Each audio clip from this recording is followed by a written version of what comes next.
नमस्कार दोस्तों, मैं हूं आपका सबका प्यारा आत्माराम और इन्हीं टॉकीज़ में आप सभी लोगों का हार्दिक स्वागत है। आज मैं आप लोगों के लिए मन्नू भंडारी की लिखी हुई कहानी अकेली लेके आया हूं। तो आइए देखते हैं इस कहानी में क्या होता है। सोमा बुआ बुढ़िया है, सोमा बुआ परितकता है, सोमा बुआ अकेली है। सोमा बुआ का जवान बेटा क्या जाता रहा, उनकी अपनी जवानी चल गई। पति को पुत्र वियोग का ऐसा सदमा लगा कि वे पति घर बार तज कर तीर्थवासी हुए और परिवार में ऐसा कोई सदस्य था नहीं जो उनके एकाकीपन को दूर करता। पिछले 20 वर्षों में उनकी जीवन की इस एक रास्ता में किसी प्रकार का कोई व्यवधान उपस्थित नहीं हुआ, कोई परिवर्तन नहीं आया। जो हर साल 1 महीने के लिए उनके पति उनके पास आकर रहते थे, पर कभी उन्होंने पति की प्रतीक्षा नहीं की, उनकी राह में आंखें नहीं बिछाई। जब तक पति रहते उनका मन और भी मुरझाया हुआ रहता, क्योंकि पति के स्नेहहीन व्यवहार का अंकुश उनके रोजमर्रा की जीवन की अबाध गति से बहुत स्वच्छंद धारा को कुंठित कर देता। उस समय उनका घूमना फिरना, मिलना जुलना बंद हो जाता और सन्यासी जी महाराज से यह भी नहीं होता कि 2 मीठे बोल बोलकर सोमा बुआ को एक ऐसा संबल ही पकड़ा दे जिसका आसरा लेकर वे उनके वियोग के 11 महीने काट दे। इस स्थिति में बुआ को अपनी जिंदगी पास पड़ोस वाले के भरोसे ही काटनी पड़ती थी। किसी के घर में मुंडन हो, छठी हो, जनेई हो, शादी हो या गमी, बुआ पहुंच जाती और फिर छाती फाड़ कर काम करती, मानो वो दूसरे के घर में नहीं अपने ही घर में काम कर रही हो। आजकल सोमा बुआ के पति आए हुए हैं और अभी अभी कुछ कहासुनी होकर चुकी है। बुआ आंगन में बैठी धूप खा रही है, पास रखी कटोरी से तेल लेकर हाथ में मल रही है और बड़बड़ा रही है। इस 1 महीने में अन्य अवयवों के शिथिल हो जाने के कारण उनकी जीभ ही सबसे अधिक सजीव और सक्रिय हो उठती है। तभी हाथ में एक फटी साड़ी और पापड़ लेके ऊपर से राधा भाभी उतरी। क्या हो गया बुआ, क्या बड़बड़ा रही हो? फिर सन्यासी जी महाराज ने कुछ कह दिया क्या? अरे मैं कहीं चली जाऊं, सो ही इन्हें नहीं सुहाता। कल चौक वाले किशोरी लाल के बेटे का मुंडन था, सारी बिरादरी का न्योता था। मैं तो जानती थी कि पैसे की गुरूर है कि मुंडन पर ही सारी बिरादरी को न्योता है, पर काम उन नई नवेली बहुओं से संभलेगा नहीं। सो जल्दी से चली गई और हुआ भी वही। और सरक कर बुआ ने राधा के हाथ से पापड़ लेकर सुखाने शुरू कर दिए। एक काम गत से नहीं हो रहा था। अब घर में कोई बड़ा बूढ़ा हो तो बतावे, या कभी किया हो तो जाने। गीत वाले औरतें मुंडन पे बन्ना बनने गा रही थी। मेरी तो हंसते हंसते पेट फूल गया और उसकी याद से ही कुछ देर पहले का दुख और आक्रोश धुल गया। अपने सहज स्वाभाविक रूप में वे कहने लगी, भट्टी पर देखा तो अजब तमाशा, समोसे कच्चे ही उतार दिए और इतने बना दिए कि 2 बार खिला दो, और गुलाब जामुन इतने कम कि एक पंगत भी पूरी ना पड़े। उसी समय मैदा सान कर नए गुलाब जामुन बनाए। दोनों बहुए और किशोरी लाल तो बेचारे इतने जस मान रहे थे कि क्या बताऊं। कहने लगे, अम्मा तुम ना होती तो आज भद उड़ जाती, अम्मा तुमने लाज रख दी। मैंने तो कह दिया कि अरे अपने ही काम नहीं आवेंगे तो कोई बाहर से तो आवेगा नहीं। ये तो आजकल इनका रोटी पानी का काम रहता है, नहीं तो मैं तो सवेरे ही चली आती। राधा, तो सन्यासी जी महाराज क्यों बिगड़ पड़े? उन्हें तुम्हारा आना जाना अच्छा नहीं लगता बुआ?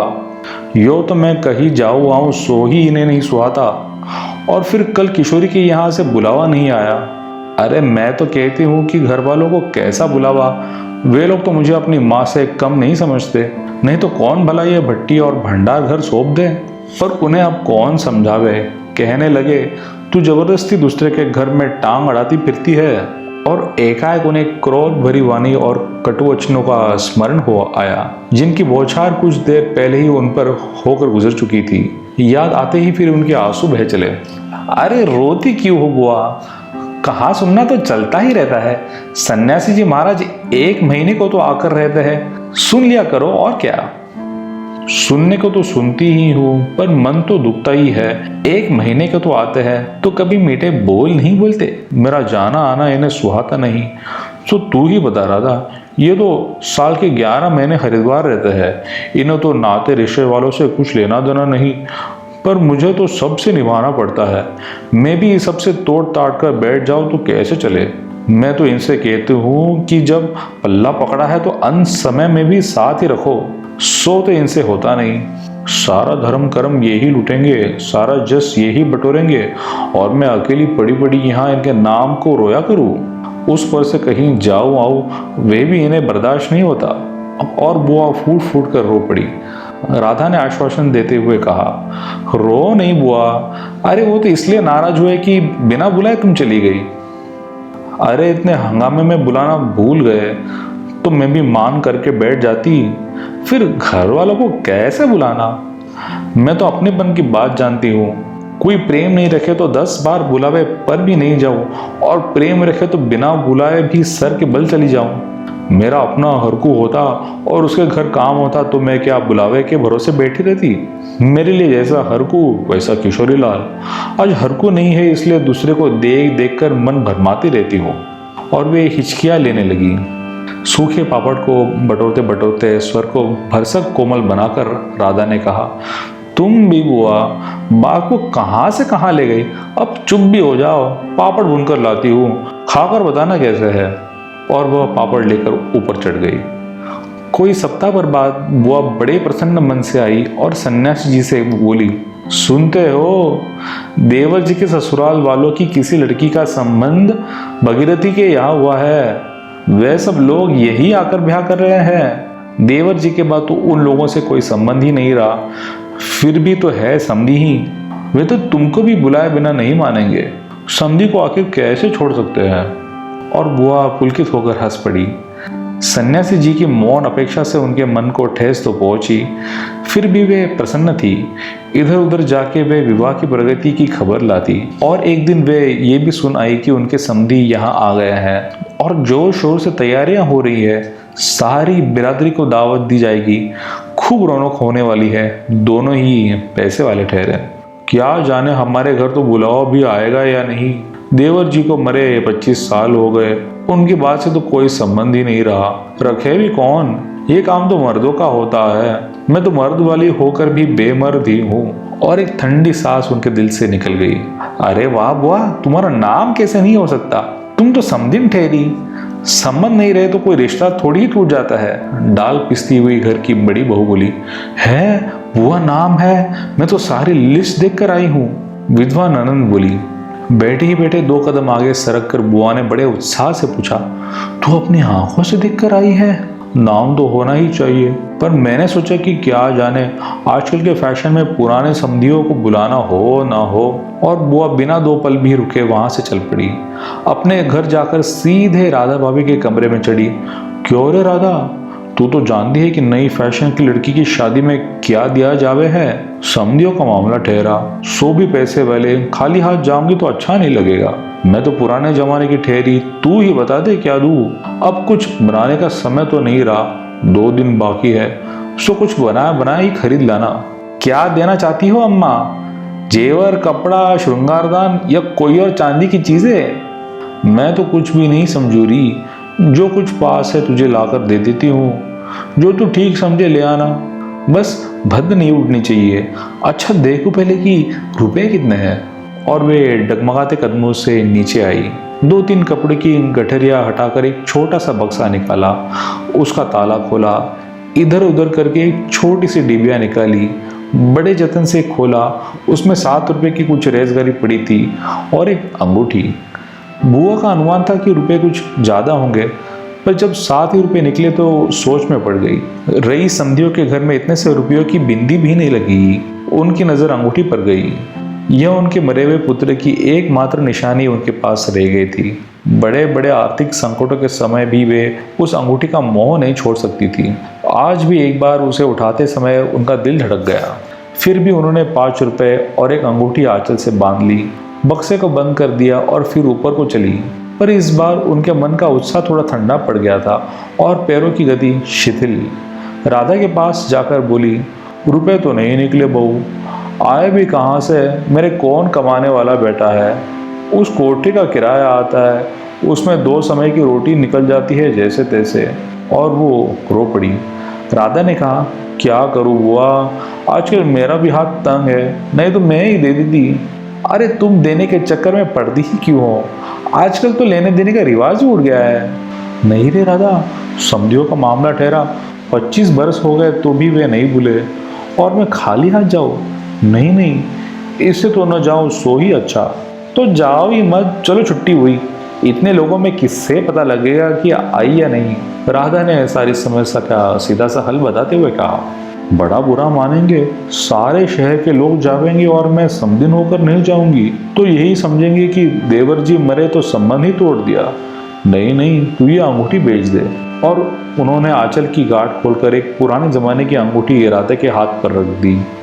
फिर बड़ी मिन्नत के स्वर में बोली, तू तो बाजार जाती है राधा, इसे बेच देना और जो कुछ ठीक समझे खरीद लेना, बस शोभा रह जावे इतना ख्याल रखना। गली में बुआ ने चूड़ी वाले की आवाज़ सुनी तो एकाएक ही उनकी नज़र अपने हाथ की भद्द मटमैली चूड़ियों पर जाकर टिक गई।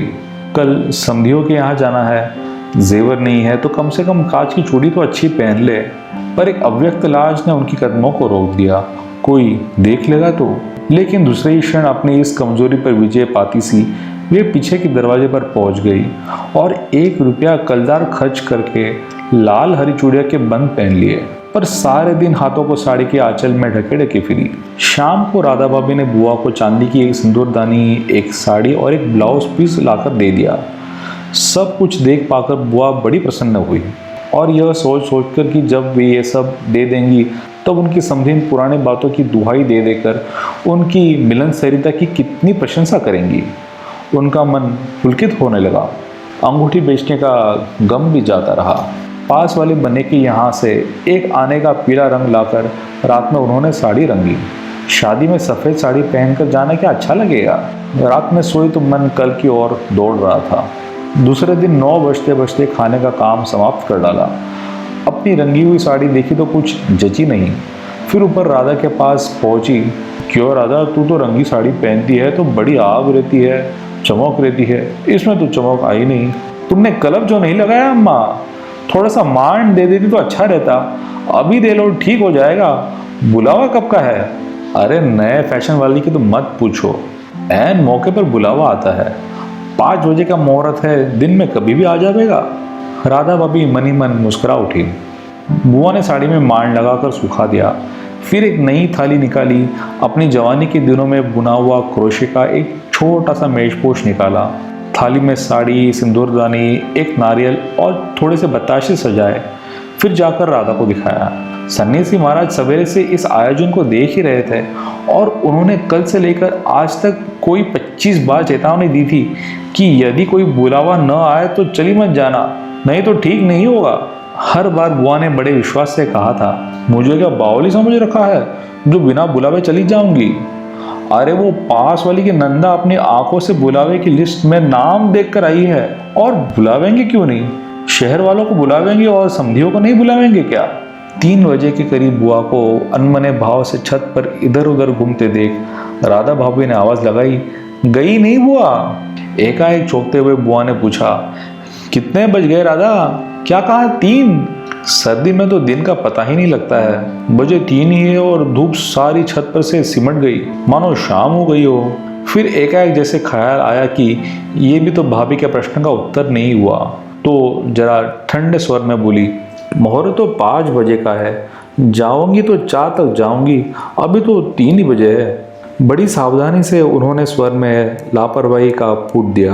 बुआ छत पर से गली में नजर फैलाए खड़ी थी। उनके पीछे ही रस्सी पे धोती फैली हुई थी जिसमें गलफ लगा था और अब्रक छिड़का हुआ था।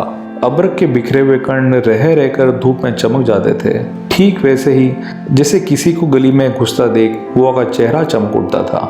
7 बजे के धुंधलके में राधा ने ऊपर से देखा तो छत की दीवार से सटी गली की ओर मुंह किए एक छाया मूर्ति दिखाई दी।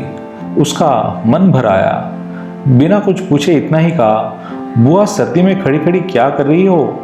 आज खाना नहीं बनेगा क्या? 7 तो बज गए। जैसे एकाएक नींद में से जागते हुए बुआ ने पूछा, क्या कहा? 7 बज गए? फिर जैसे अपने से ही बोलते हुए पूछा, पर 7 कैसे बज सकते हैं? मुहूर्त तो 5 बजे का था।